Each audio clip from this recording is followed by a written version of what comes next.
trials before the sessions will be taken up by these model courts, and they will be decided on a day-to-day basis. One very important is the institutionalization of court-annexed mediation.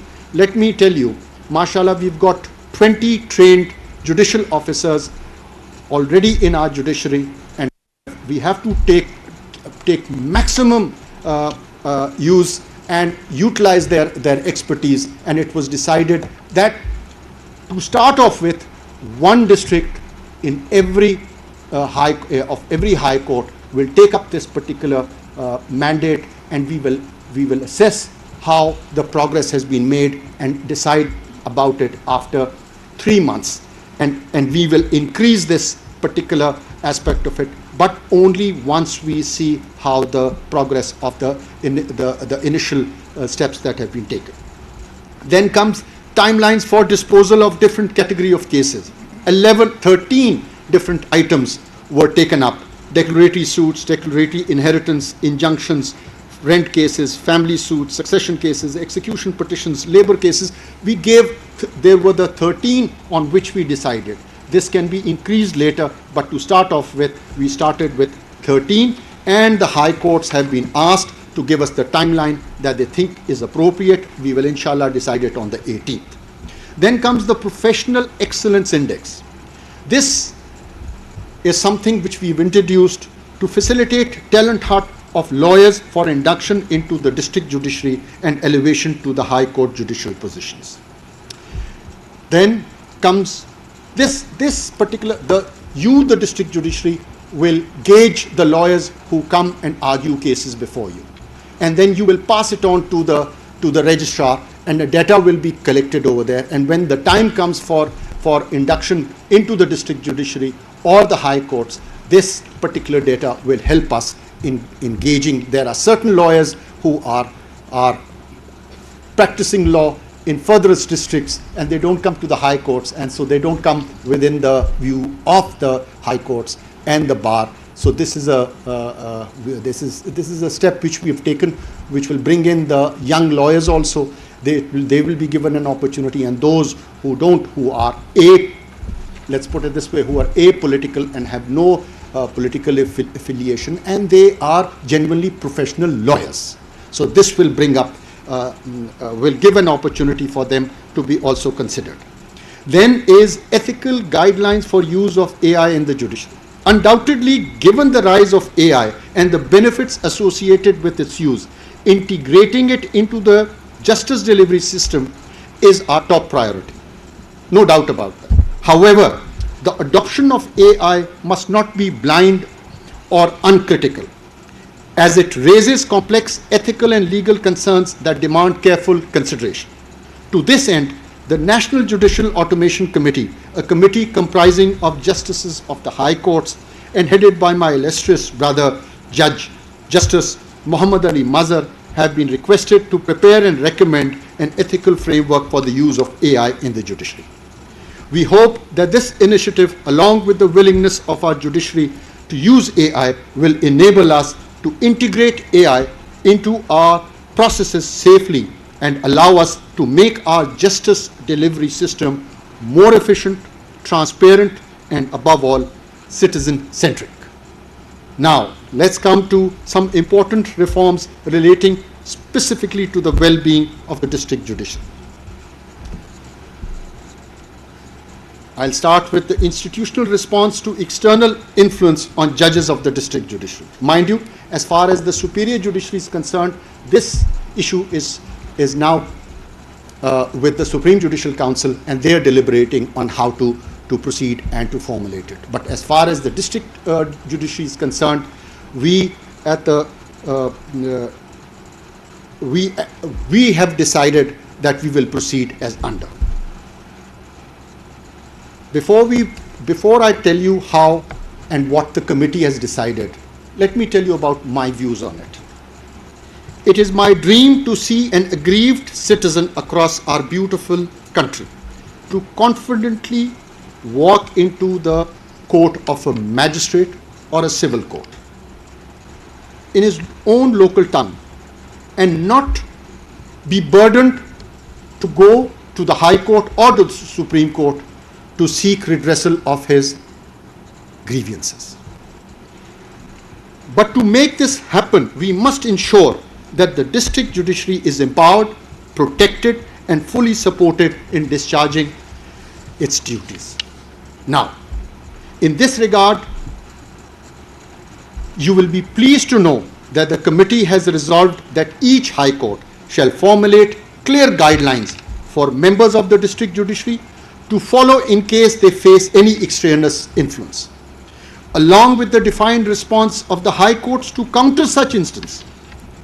I have invited the Chief Justices of the High Courts to consider including the role of the Chief Justice of Pakistan in response framework they choose to adopt, so that the institutional support is strong and unified.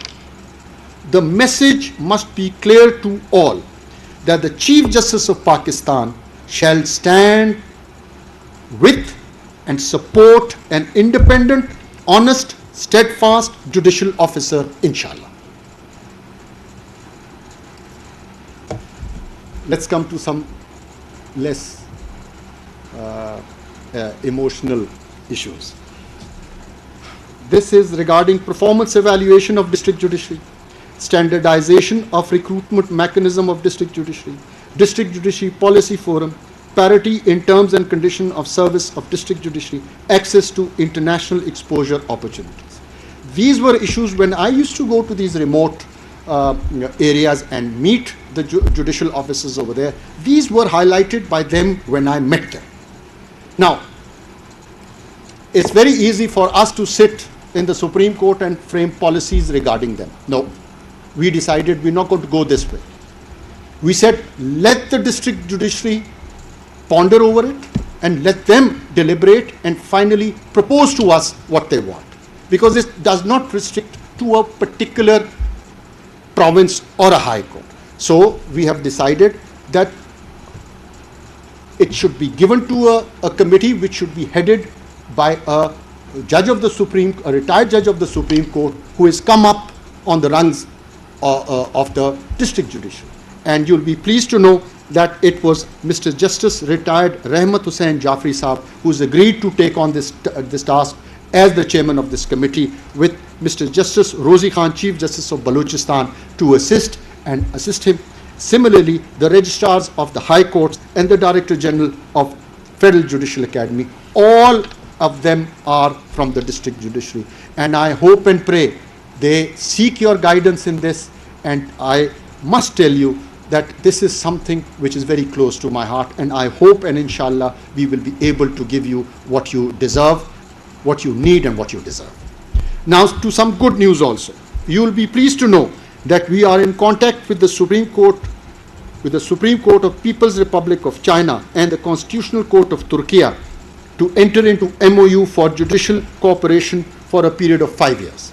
In this regard, the Supreme Court of China, agreeing to the terms of the MOU, has informally committed to host 30 judicial officers of the district judiciary to visit China next year.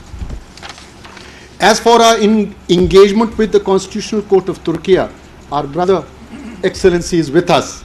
You'll be glad to know that our first batch of 5 worthy members from the Law and Justice Commission, National Judicial Academy, and from the establishment of the Supreme Court are still on their first trip of 18 days. Hopefully they will be back soon. And I thank you for that, Your Excellency. Respected members of the judiciary, as the Chief Justice of Pakistan has committed to caring for your well-being, he invites you to also commit to the highest ideals of public service. Always be diligent, disciplined, and respectful. Embrace accountability. Empathize with the citizen you serve, and always be polite and humble with them. These standards are not an additional burden, but always for you to honor your role, a role that matters not so much to the judiciary, but to the entire nation. Ladies and gentlemen, now let me appreciate the Federal Judicial Academy for organizing this national symposium under the thoughtful leadership of my brother Judge, Justice Miagul Hassan Aurangzeb. I commend you and your team for this excellent symposium. I also express my deep appreciation to all speakers, panelists and development partners who have contributed to the dialogue today. The declaration we have adopted today shall serve as a moral compass and a practical catalyst for developing a national judicial well-being framework. To my fellow judges, this day is a tribute to your silent strength. But more than that, it is a promise that you are not alone. The entire institution is behind you. And I am fully committed to make your well-being priority of our reform agenda. But let me remind you, institutional changes take time. But I am proud that together we are making steady, thoughtful progress towards a system that serves both the judicial officers and the citizen with integrity and care.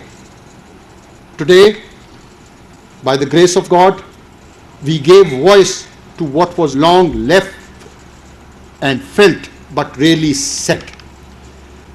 That changes everything. From here on, may our support match the weight of what we carry. May Allah Almighty help us all in this noble endeavor. Ameen. Pakistan Zindabad. Thank you. मुल्क में judicial निज़ाम की बेहतरी के लिए दौरे किए हैं। कानून के